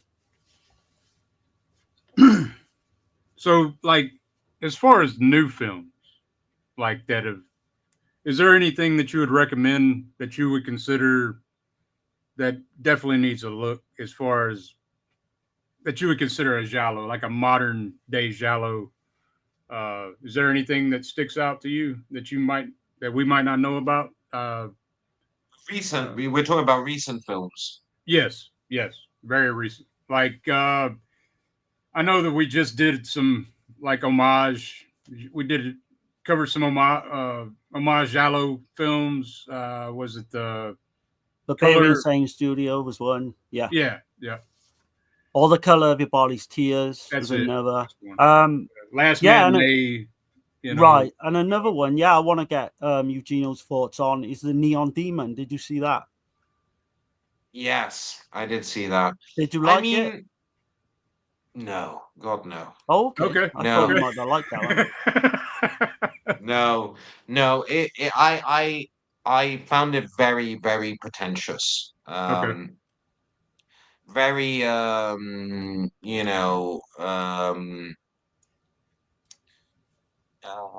vaporous, vain, self-congratulatory cinema, which it just bores me. I mean, I respect who likes it, obviously. I mean, you know, yeah, as the Latins say, de gustibus. But yeah, I don't know. I just find it very. It's fine. I mean, Giallo is very much also about form over substance, and I don't mind form over substance. In fact, form is substance. You could look at anything. The way we speak, right, is as important as what we're saying. So form is definitely important in films, and it is substance. However, I find that yeah, Nicholas Winding Refn's film takes it a little bit too far. I just found it too pretentious for my tastes. right. Okay, yeah, I can see that as well. You being, a proper Italian and that. With regards to, I want to get your thoughts on. So the late 70s, early 1980s, there was a glut of kind of American jolly films coming out. And I think they all go back to like the influence of something like the Spiral Staircase. So, what are some of your favorites? And I'll mention one just to give you kind of what we're on, but like Alice, Sweet Alice, and maybe the De Palma films. But what would be your favorites American Jolly films if you got some? Well, it's interesting. You know, I was talking about it with Troy Howard some time ago. We were discussing, you know, and also we with Marcus, and we all have diverging opinion. Marcus Stieglegger, I mentioned before. We all have diverging opinions. It's like, can a film, because we wouldn't look at an American or French or German or British Western and say it's a spaghetti Western. We would Right. say it has spaghetti influences. So I think that, in my opinion, I think that goes for Gialli as well. I don't think a giallo can be a giallo if it's not Italian. If it's not Italian, it can have giallo influences. Okay, yeah. Personally, that's but giallo.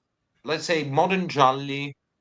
I mean, I know Marcus wrote a chapter of our book on cruising, making the case that cruising is sort of a giallo. I don't completely agree with that, but it's an interesting chapter. I personally would have to look at, huh, let's see, an Italian giallo. Would you say Sorry, an Dress American. to Kill would be one? I mean, Dressed to Kill is a great film. I mean, I love De That's Palma. kind of as close to a giallo I can see some of these American films. You've got Sisters Yeah, as well, De Palma. Uh, I Basic would go Instinct, with, you know. Um, yeah, I mean, Basic Instinct to me is more neo-noir with, right. but I would go with Dressed to Kill because it's the one film I can look at and definitely say they're Giallo influences. Yeah, So, yeah. like, yeah, also because, you know, what the great thing, and you could look at I mean, Dressed to Kill, I love that film, but it, there are some plot holes, there are some things that don't quite work, but it doesn't matter because Mm. and that's a perfect example in which, you know, De Palma is a master at making form the substance, you know, of commenting his characters, their psyches by this over elaborate, hyper stylized cinematography and camera work and use of music, and you know, it's these big geysers of sound and images that just work on free association, work on kind of stimulating your own images. And so that's very much what Giallo is about. I mean, if you kind of stop and look at Giallo, you know, some of them, their plot holes, stuff that doesn't quite work, that doesn't make sense, but it doesn't matter because it Right. is Yeah. about, you know, the quality of the immersive sensory experience rather than the narrative one. Right. No, I completely agree. I like Eyes of Laura Maz as well. I think that's kind of close to, close as you can get to one. Yeah. Let's see. You got a question, Dirk? Oh, Yeah. I was kind of curious on The Killer Must Kill Again. Do you know anything?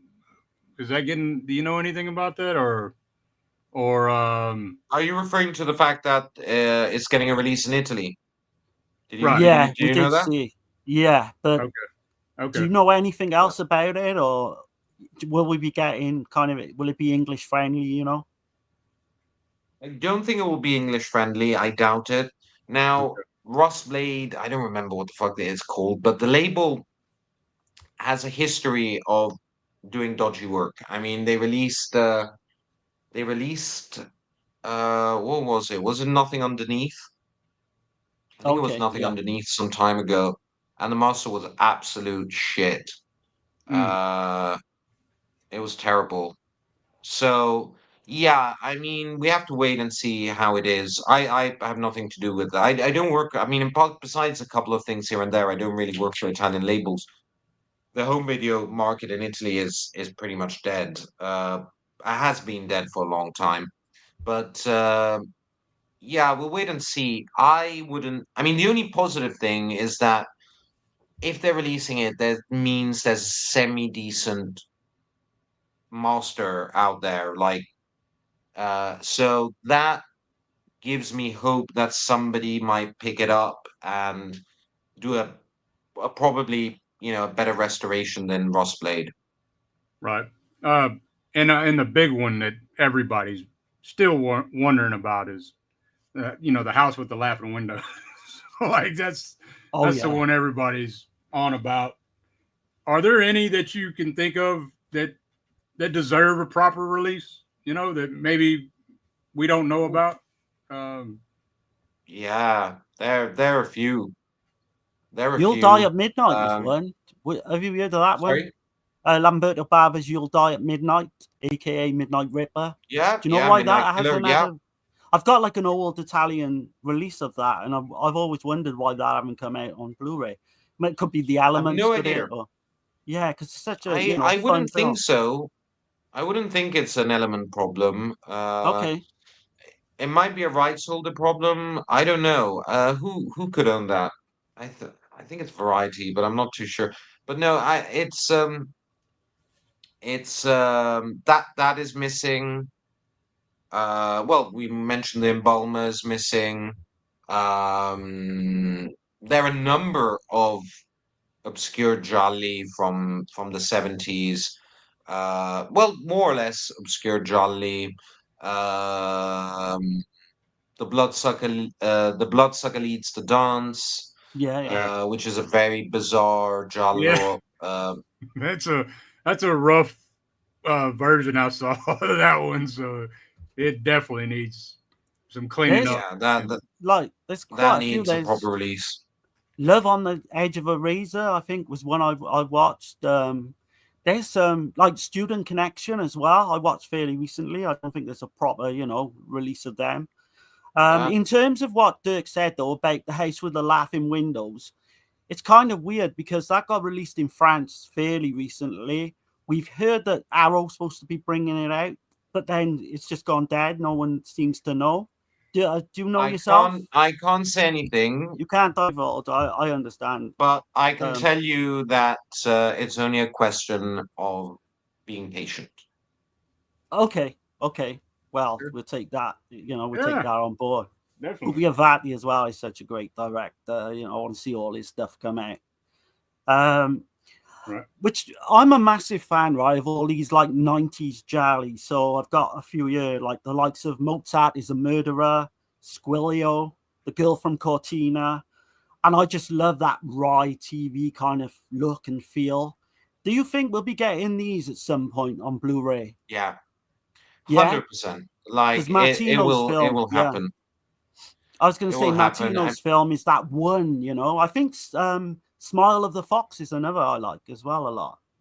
Yeah, well, that's more of a erotic noir though than a giallo, I would say. Yeah, it's just got little elements here and there. Yeah. Yeah. I'd be great if like a box set of some of those 90s films could come out. Yeah. Oh, it's gonna happen. Don't you worry. It's definitely gonna happen. I mean, I think we've reached that point where everything's game. Like it's. I mean, even the volume 7 of the Forgotten Jolly. I mean, who would have thought films like Sweets from a Stranger, or Obsession: A Taste for Fear. Oh man, that one right there was like, whoa! Yeah, I mean, even like Private Crimes as well, the TV series from Martino coming out. I love that. I absolutely love that release. Yeah. By the way, what did you guys think of? Because I have a newfound appreciation for the film. I mean, it's all over the place, but it has charm in spades. What did you think of Obsession: A Taste for Fear? Darren loves it. I'm kind of on the fence about. It's kind of weird. It's like just that futuristic look to it. I don't know, but it Well, is it's what it weird is. as fuck. Yeah, Weird as fuck. it's It's strange. different. Yeah, it is different. I'll give you that. I don't know. There's not many like giallo films that I can't get some kind of enjoyment out of.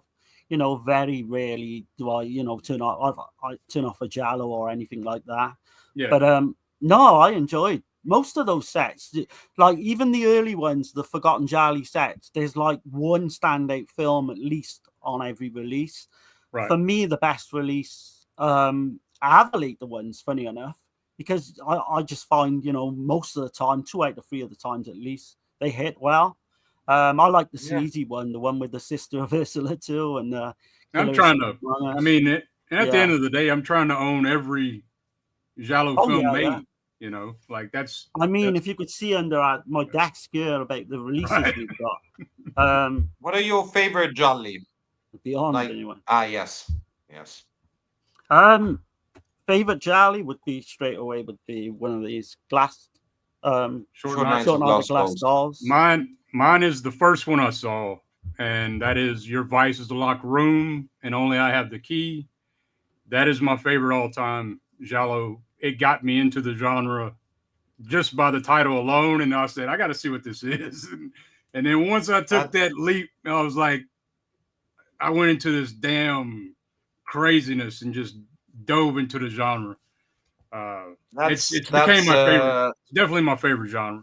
So yeah, those are both good choices. I love Your Vice is a Closed Room. It's a little gem, that one. I mean, a lot of people say Torso, and I love Torso a lot too. or Deep Red. Um, A lot of people say Deep Red. See, I like Deep Red, but I haven't got this love for Deep Red like a lot of people have. I don't know why. Opera is my favorite. Well, my favorite film in general is opera, so that includes giallo, everything. And we've done quite a few Dario Argento streams, and I seem to like get something out of even his lesser films. I'm not gonna like defend Dracula 3D because I can't. But Sleepless, Dirk knows that Stendhal Syndrome is one of my favorite films. And Dirk got like a checkered history with that because he didn't like it the first 2 times, but I Took me kept three saying to him, times. Yeah, took me just three keep times. watching it, Dirk, keep watching it. And then it clicked with him. So I love the Stendhal Syndrome as well. Yeah. I mean, to me, removing Dracula 3D, which is let's pretend that didn't happen, but the the uh the one I really despise, I just can't get behind is The Card Player. I'm the same. Oh, okay, yeah, I'm the yeah. same way. Yeah, I don't like that film because it's like everything's off screen. It's like, what are we doing here? I mean, You got the Wile E. the Coyote Roadrunner shit at the end. Like I don't know. The it's ending is terrible. horrible. It's terrible ending, yeah. I do love the score to that though, the Simonetti score. I could play that all day long, man. I'm Hot take. probably I've more got a hot forgiving. take. Go on. I've got a hot take, which is my favorite Dario Argento score by Goblin or Simonetti is the main track from Sleepless. Mine is the same. Okay. That's my favorite score as well. My So favorite. I'm glad to More meet than someone Deep as well. Red, who feels more the than same. Suspiria. That's For my me, favorite. For me, it is Deep Red, like the Profondo Rosso. That opening, I don't know what it is with that and the red and the killers looking at everything on the table.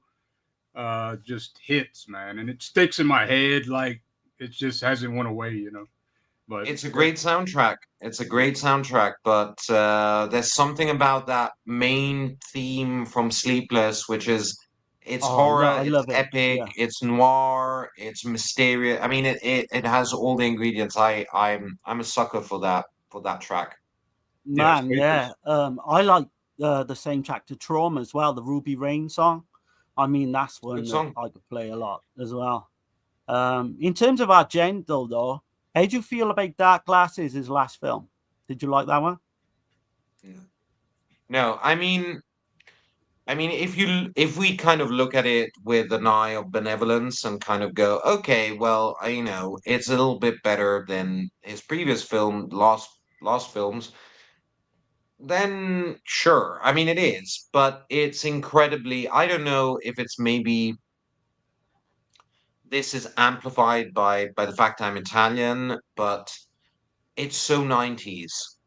And in fact, the script was written in the 90s, and when I interviewed Franco Ferrini, and not only Franco Ferrini, I interviewed for a completely different film for Treasured Films Reality Killers. I interviewed Gabriele Pacitto, who was the production manager on Dark Glasses, and both Ferrini and Pacitto both told me that Argento pulled out the script that had been written, I think, in 94, 95, and everybody told him, like, you need to rewrite parts of it. Like, you need to change it. You need to, make it, you know, credible for, the year, for the 2020s. And he went, no, I'm shooting exactly like we wrote it back in the day. And you Oh can man. tell Yeah. it's dated. It's a film from the 90s. It just expels this atmosphere, which is bizarre. And the acting, I'm not convinced about. And I don't know. It's a bit elements of it, like the kid and how the kind of things that he says in the story. It's a bit cringy. Okay, uh, yeah, I can see that. There's a few plot holes definitely in that film, but I kind of like it. I'm glad. Hopefully, it's not his last film. Let's touch wood, it's not his last film. But I'm glad that he did that. And if anything, God forbid, happens, that being his last film, I think would still be going out on a good note, you know. But yeah. let's Yeah, hope I for mean, more. Let's hope definitely. he's doing more, you know. I mean, to be honest, even if he had shot a snuff movie, it would have been better than Dracula 3D. Exactly, Yeah. exactly. Yeah, yeah, I yeah. wanted to ask you, so like like ambiguous Italian films, like some of the best ambiguous films that you would consider, like kind of like A Quiet Place in the Country or Footprints or uh, a movie I saw. It was the last year or the year before was my favorite film I saw that year.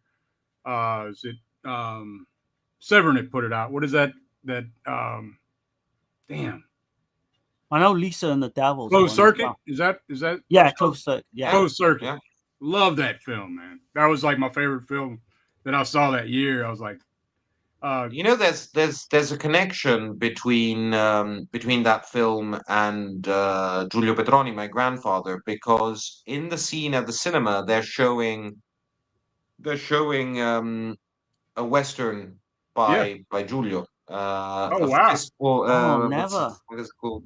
A sky, a sky full of stars has a roof with Giuliano Gemma and Mario Adolf. They're screening that film.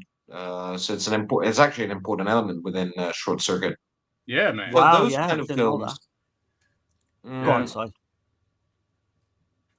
mm, Si. sort of basically films that are between what the intelligentsia would have defined art house films, but at the same time are still genre. That's kind of what you described. So Yeah. okay, um, I know that's a yeah, curveball, probably, but yeah. that is a curveball. Well, I mean, I mentioned Lips of Lurid Blue, which Yeah. is definitely falls into that category. Okay. Which only got a DVD in Italy quite a few years ago. Um, let's see.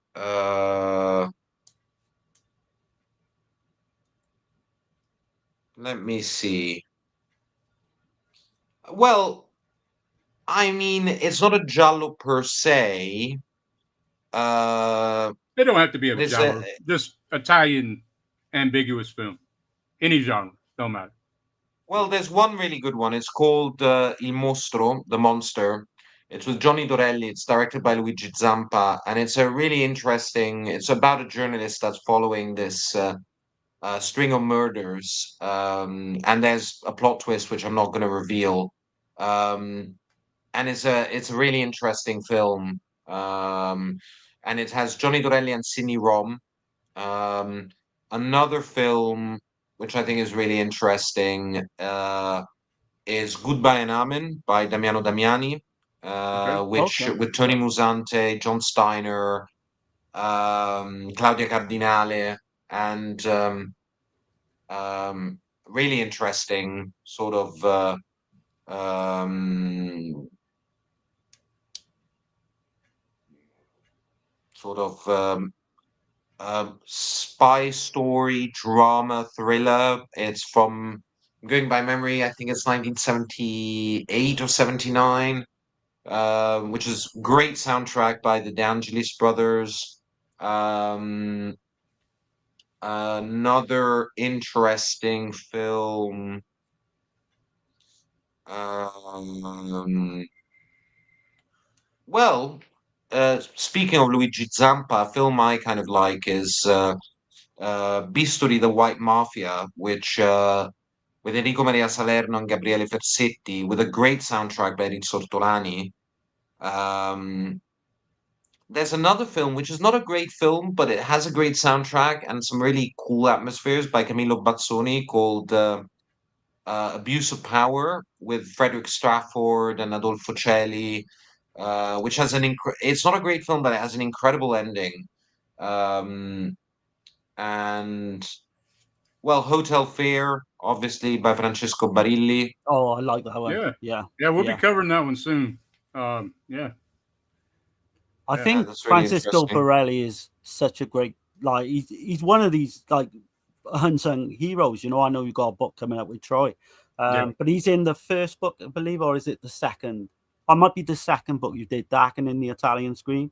You interviewed him, Yeah, it's the second. Borelli. Yeah, Yeah, yeah. and of course you've got Aldo Lado in there as well, which is Yeah, one of my that favorites. the chapter on Aldo Lado, it's great, man. I was Love telling that. Dirk about the chapter, and I don't want to give too Yeah. much away because I want people to buy your book.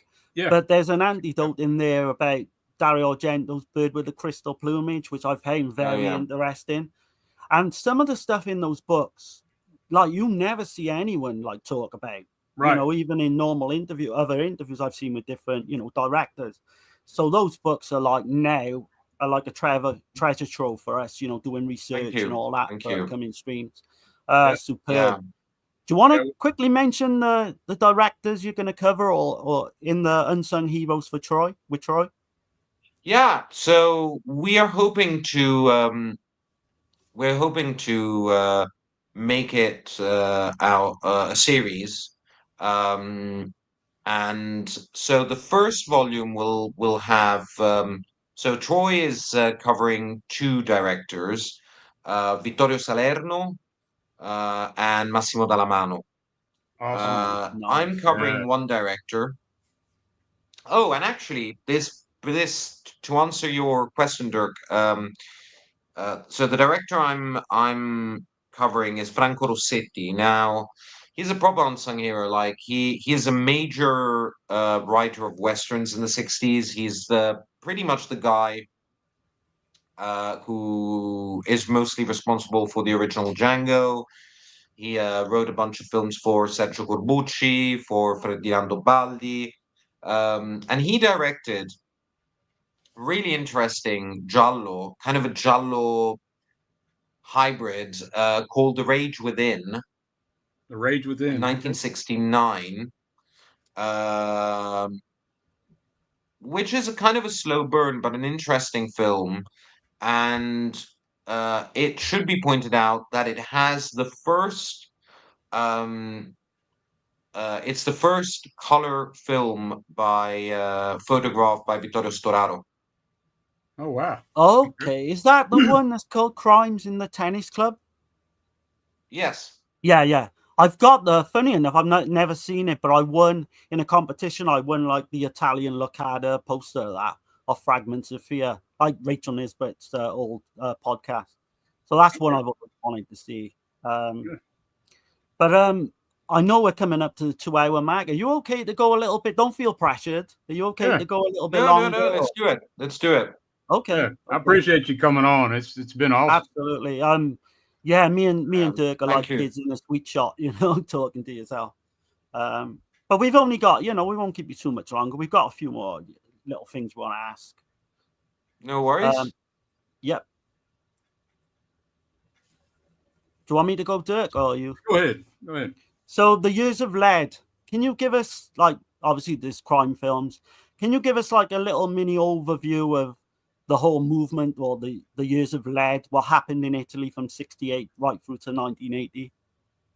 Sure. So I think it's important to understand that Italy is a relatively I mean, Italy as we know it now is a relatively recent country. It was the Kingdom of Italy was formed in 1861.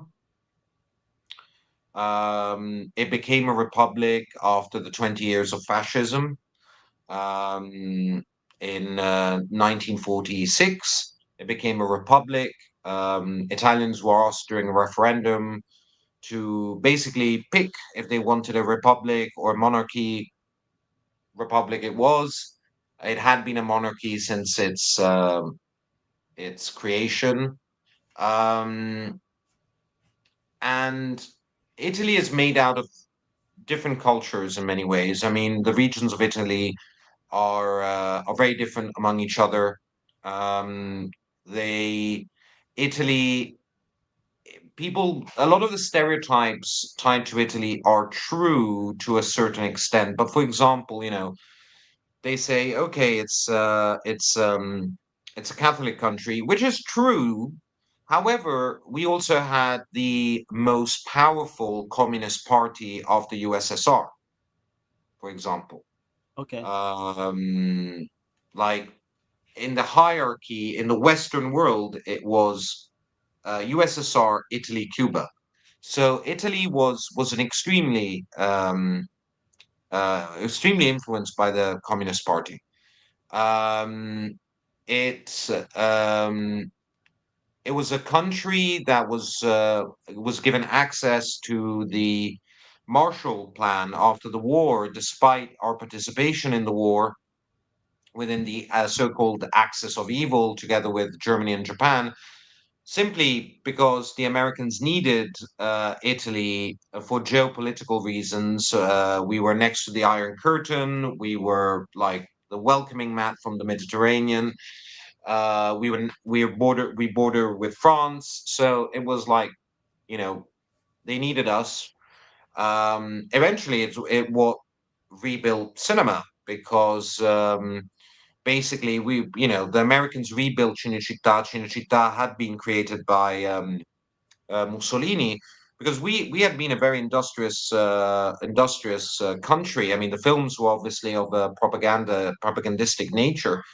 Um, um, there were films about being Italian and what being an Italian man meant, and the values of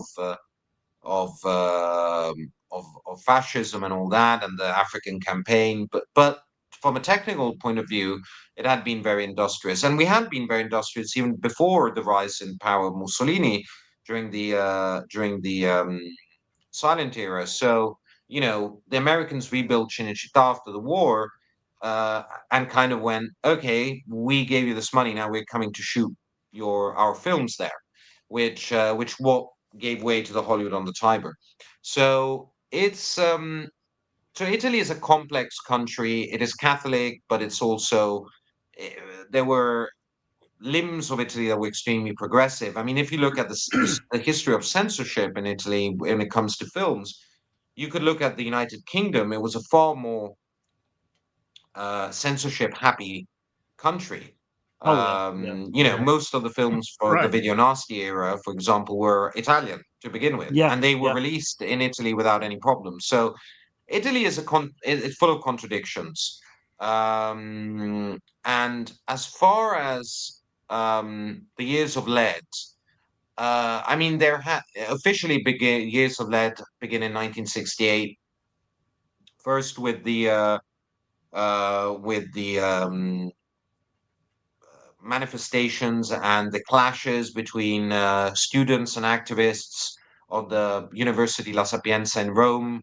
It actually starts in Valle Giulia, which was the department of the university, architectural department of the university faculty. Uh, Soon after, there had already been bombs prior, but there was the bomb at Piazza Fontana, which caused the death and many people, and that kind of started it off. We see a number of murders. I mean, this is not uncommon to other countries as well. I mean, if you look at the United States from 1964 onwards, you get John Fitzgerald Kennedy, Robert Kennedy, Martin Luther King, Malcolm Right. X. I mean, a number of people being killed in the wake of the Vietnam War and the 1968 student revolts that were happening over there. And then, of course, you get uh, Ken Park and a number of those. So in Italy, it gets even more complicated in a way because you got full blown terrorism. Um, So it was kind of like, Now, wasn't it like far left and far right terrorism though, right? Like, yes, there were a number of politically charged groups and right, guerrilla sort of paramilitary groups functioning in this way. However, it's a very complicated time because we also have to consider that Italy was riddled at the time with the American Secret Service. And we know now that a lot of the bombs that were exploding were orchestrated with what now is defined as the strategy of tension. And behind the right. strategy of tension, we find also a lot of American interests at play as well. So it's complicated. It led to a lot of journalists being killed, a lot of kidnappings, and cinema absorbed all this, both on a more, say, intellectual level or Right. politically aware level, and also on a gut level. A lot of the crime films we see, and also the Gialli, it should be mentioned, in the 1970s, absorbed the atmosphere of what was happening. Things end pretty much in 1980 with the bomb at the station of Bologna. But before that, I think Italy lost any sort of glimmer of innocence when the leader of the Christian Democrats, Aldo Moro, was kidnapped and then Right. assassinated by the Brigate Rosse, with the Red Brigades, paramilitary left-wing terrorist group.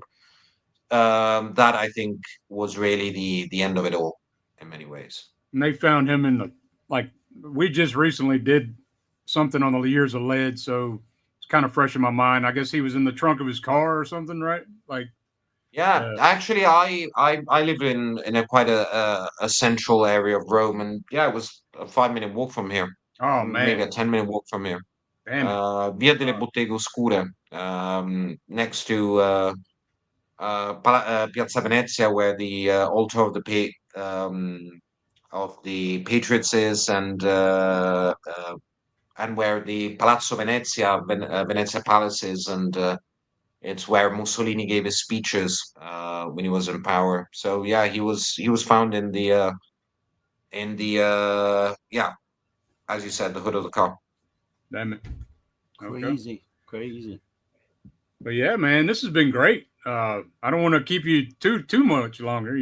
I mean, like I always say, man, your time is the most precious thing you can give to someone. Money's, you know, My money's pleasure. money, but time Whenever is, you want, just give me a call. I'm game. yeah, Oh man, we would love to do a part two of this because we didn't get to quite a bit of questions and that, but we can yeah. save that for another day. Would Yeah, love to have you let's back rope on. in Troy. Let's rope in Troy. Let's Yeah, do Yeah, we a yeah, let's yeah, yeah. let's that'd do be great. a Troy a double episode with Troy as well. That would be superb, because we're on about getting Nathaniel Thompson. I might try and ask him at one point as well, but we can get him on for a single episode. But you enjoy the Yeah, or next one. Nathaniel. That would be Nathaniel as well. amazing. Yeah. Thanks for your time. I mean, I really appreciate everything. You know, because we know you It's are been a literally pleasure. busy man. So And I'm sorry I didn't get to the chat like I was supposed to, you know, like I usually do, but you know, we had Ercolani on, so definitely wanted to you know, not interrupt things. But I appreciate everybody in the chat. Appreciate Yeah, y'all check thank out. you to everybody. Yeah. Yeah, Stephen, Chester, Daniel, you know, Adrian, everybody. Yeah, that's Daniel Shine. We do quite a bit with him. Flesh Wound Features. Appreciate it, man. We got Caveman in here. Martin, Chow, what's going on? And then Ciao. yeah. But yeah, man, if you don't mind hanging out for a bit, I'm gonna go ahead and end the stream, but we'll talk to you for a minute before we get off. Yeah. Okay. Yeah. And I appreciate everybody. Y'all check it out. I got the links to 2 of his books are in the description. And this has been awesome. Appreciate it. Thank you. Thank you. Thanks, guys. Have a good one. All right. We are out of here. Lights are fading, everything distorts. Strung out time blurs.